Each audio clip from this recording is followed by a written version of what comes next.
It's, I have so many like threads on me. And I don't think I'm.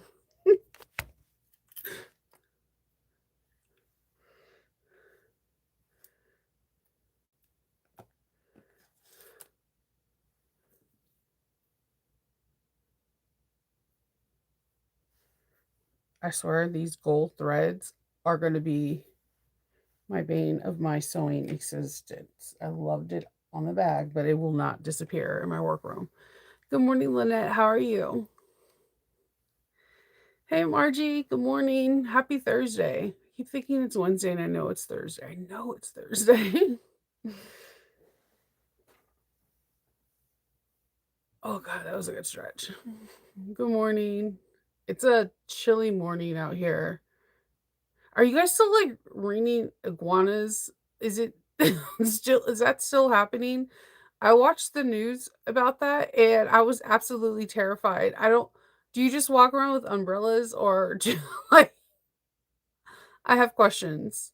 I have like a lot of questions about how the like I like going to Florida because it's beautiful. It's like a sun. Like someone takes a light bulb and they just screwed it in. You're just like, so you instantly have like happy feelings. Like there's more sun. Um, but there are things, animal things that I'm not about that life.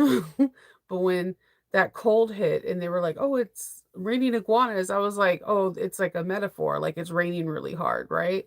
And then when I went to the news broadcast and I just seen them like holding all the, I was like, "Not today, not today, no, no."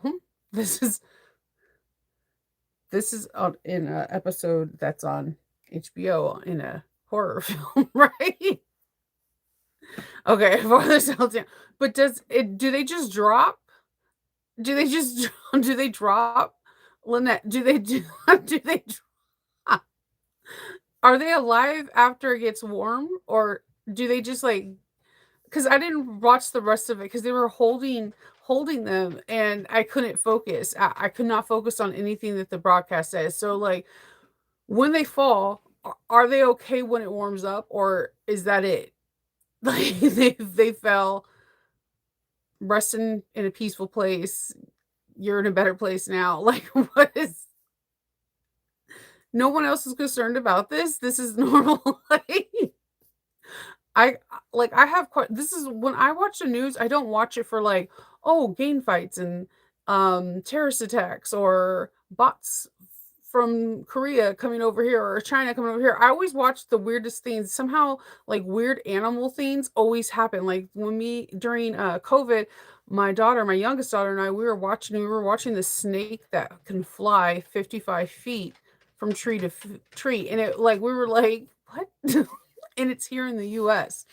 And I was like, all my greatest nightmares have just came to life because I'm petrified of snakes. Like one way you can get me out of a building or away from your presence is presenting me with a snake. I will one things are going to happen. Either I'm going to walk away calmly or I'm going to throw something and run because in my head I just need to be faster than one other person.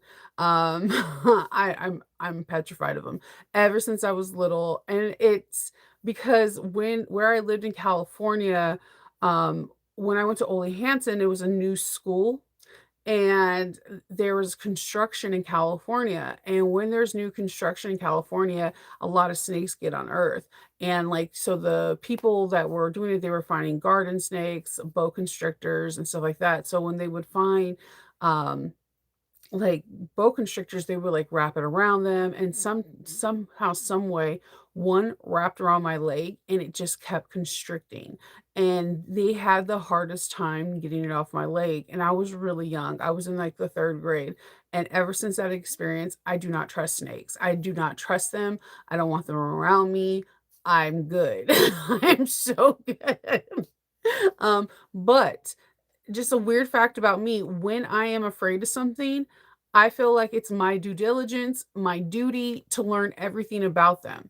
So I'm infatuated with them. I like to learn about black mambas, cobras, everything, because there's always some dumbass. And yes, hopefully, like YouTube is like, you said dumbass, we're going to demonetize this. That's like, hey, I'm going to take a snake to Florida. Florida is basically our Australia. Like there's always some dumbass that's like, I'm gonna take a snake, and then something bad happens, and then it gets released into like the Florida wild Everglades, and then they multiply. I don't know what it is. Like there was no black mambas in the US, and then someone decided to bring one, and then was like, guess what? We let it accidentally go in Florida, and now we have black mambas. Florida's always interesting to me. That's why they have it on Naked and Afraid. That there whenever there's a Naked and Afraid episode in the US, it's always in Florida. So, one of my favorite places. You're petrified of snakes too? Okay, the flying ones, yeah, watch it. Google it. It's very interesting. Me and my daughter were like, "What?" It's not like Rocky the Squirrel. I'm dating myself. I did not watch the cartoons, but my mom and my dad like Rocky and Bullweasel. So like it's not like Rocky the Squirrel where he's just gliding. This snake can just like coil itself up and just glide to the next tree. And I'm just like,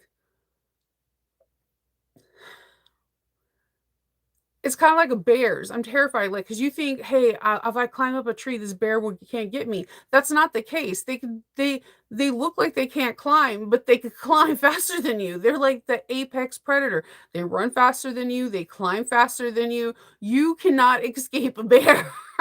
Like so, like, in my head, the snake couldn't get climb a tree faster than me, but this snake is like, "Nah, man, I could just glide tree to tree." No. No. So now you know my fear. Yeah. That's oh, no. See, well, this I in California, seeing snakes is very, very natural. Like seeing snakes, like if you live in California, if people watch this later at another time zone, watch if you rewatch this at if you reach the people watching this now, if you rewatch this probably around 5 or 6 your time in California, people chime in, they're gonna tell you when we go like on trails or we go hiking, we can grab a regular stick and just fling like boa constrictors, rattlesnakes, all that just to the side. We're used to snakes because they unearth things all the time to build stuff. It is quite common. Like you just like Joshua Tree, do it. You're in Big Bear, you just fling snakes to the side. It's actually quite common. Now, when you live in the city, there's no snakes. Snakes don't like vibration, so you're not going to get a snake in your toilet or anything like that. It's the closer you are to the freeway or to the city, the less snakes you can see. The further you go away from the city and you get more into nature, you're going to see snakes. Now, Arizona folks, if you're here with me, they could tell you right now, seeing snakes, scorpions, mice, all that stuff like that is very normal. Um, but when I came out here, like, they were like, "Oh, there's water moccasins, there's cottonmouth." I'm like, "What the fuck? I'm trying to escape the snake. I gotta move to New Zealand. I don't know. I'm trying to move, escape the snakes." I haven't actually seen one out here. My daughter said that she's seen one, and they talk about the Adler snake out here, but I've not seen one. Now, it could be because this is the most foresty place I've ever lived. There's a part of me that always wants to, when I leave this door, become an elf or some kind of woodland creature because there's so many trees. Like I couldn't play, like, the games that I played as a kid where I would be blindfold trying to chase people because I would render myself unconscious on a tree. Everywhere I go, there's a tree. Maryland is full of trees. The reason why I think we get disincluded a lot in weather updates is because there's trees everywhere. I don't feel like there's so many trees. So it's like this, when we moved here and my kids started getting allergies, my do the doctor had the pediatrician had the most sarcastic but truthful comment. He's like, "Oh, are you live in Maryland? Yeah, then you have allergies because everyone's allergic to some kind of trees, and we have thousands of different species of trees." And I'm like, "Okay." Everybody here takes some kind of Zyrtec, Zyzal, Claritin, something. It's we're trees everywhere. So, And also, like, I found out this winter, like, poison ivy does not die at all, like, not even in the winter. My neighbor has it on his tree, and it's bright ass green. He tried to get rid of it in the spring and summer, like, it doesn't die. Anywho,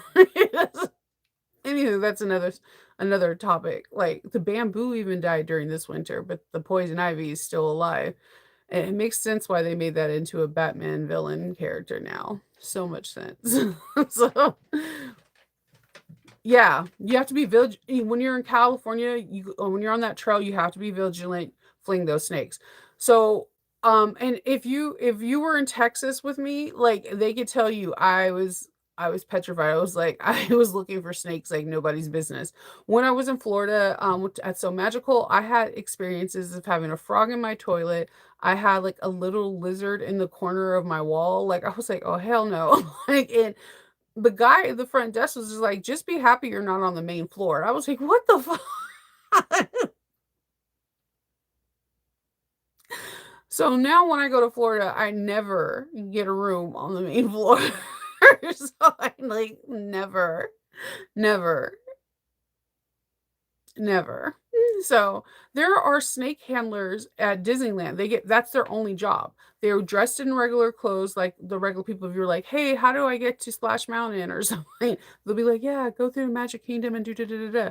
But you'll see that they have like a handle thing that has claws down here and a bag. They don't do anything. They're not picking up trash. They're picking up snakes. You're welcome. You're They don't have that at Disneyland, but they have that at Disney World. Florida is our Australia. And it's not bad. It's pretty cute. It's pretty cool because there's a lot of species that have died out, but they're somehow, some way still thriving in Florida. I don't know. I don't know.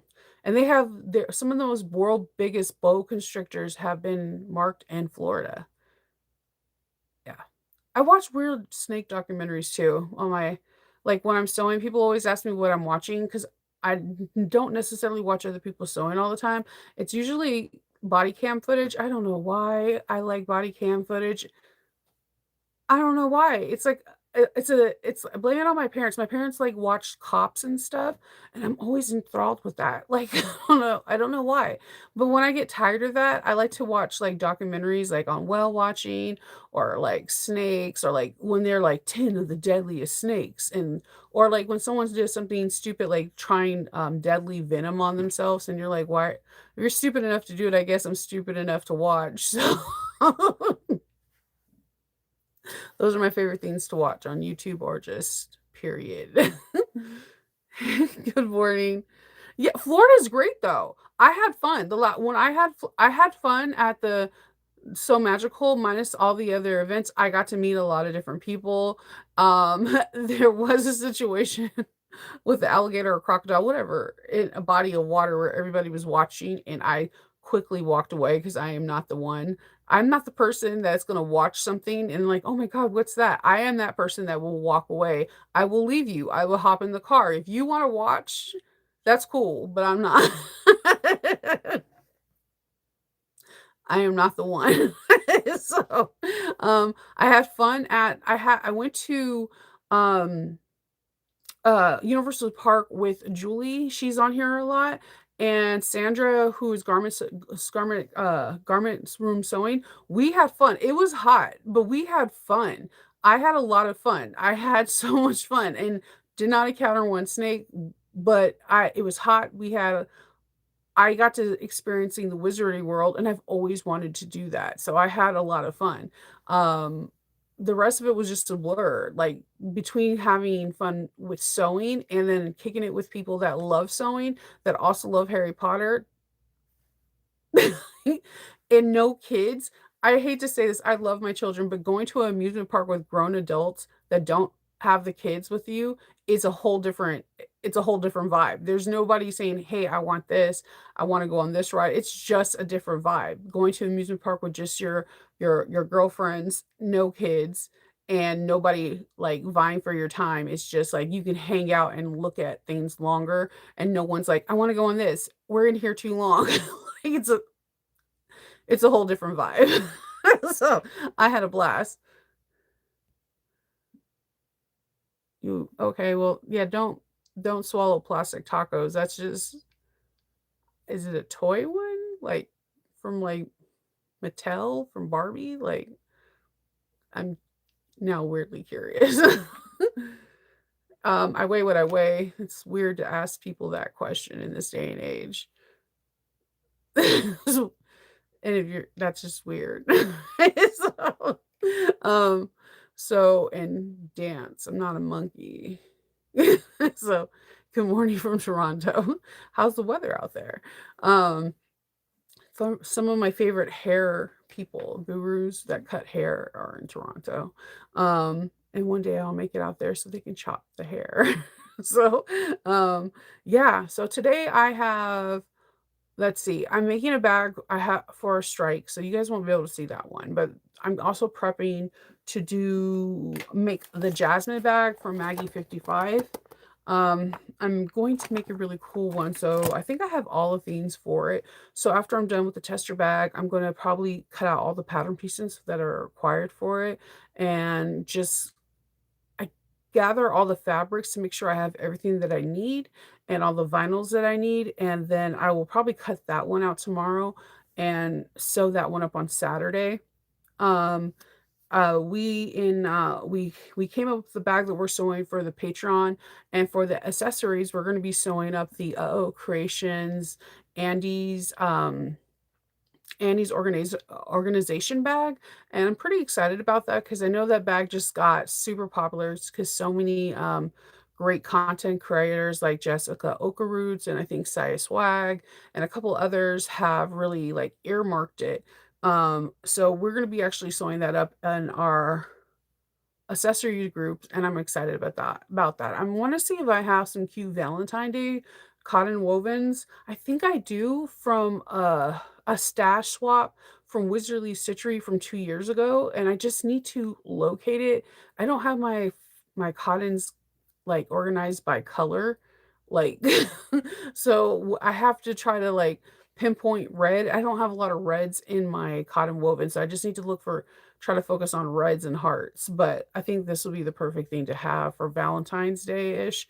And I'm really excited about doing these bags. And I think I have like 3 bags I need to sew up this week. And out of the 3, I only probably going to be able to show you one until the other ones are available for you guys to view. So I'm pretty excited about it though. Ugh, it's cold though. It's so cold. I'm wearing a sweater and I have the heater on. So it's cold. It's like I don't know, like 10 degrees or something. um, but yeah, that's all I have for you guys today, and not very much else. No more plastic bags in California. Yeah, that's a great shopping bag to have. There is a cool shopping bag that I wanted to try to see if I can do a tutorial for that it collapses onto itself into like a pouch that you can zip up. And I want to do a tutorial on it. I actually want to make a couple for me first to see how like well they work before I do a tutorial on it. I found a pattern on Etsy and yeah, I think there are so many cool ones that they have. I also would like to make one. I also would like to make a new shopping bag. There's also one that has like the insulation with like the insulation that is like the metal insulation that you usually got at Joann's, but you can get at Michael's or online for like milk or so to keep things cold, but it's a more stiffer bag. Sometimes at grocery stores they sell these bags and they're like 6, 7 bucks. But I thought about, well, if you have like a set of really cool recyclable bags that you made, wouldn't it be cool to have one that can hold your milk or your juices that match your bags for your recycling? I seen one bag that does have that, a pattern that has that. So I'm looking into that because they're really cracking down on the recyclable bags as they should, and you might as well have something that does match, pretty well. So I'm going to be looking at that too. So I am going to be putting all my work in and start cutting things out. And I will be talking to you guys later. I hope everyone has a really good day, and I'll see you tomorrow on Friday. Okay?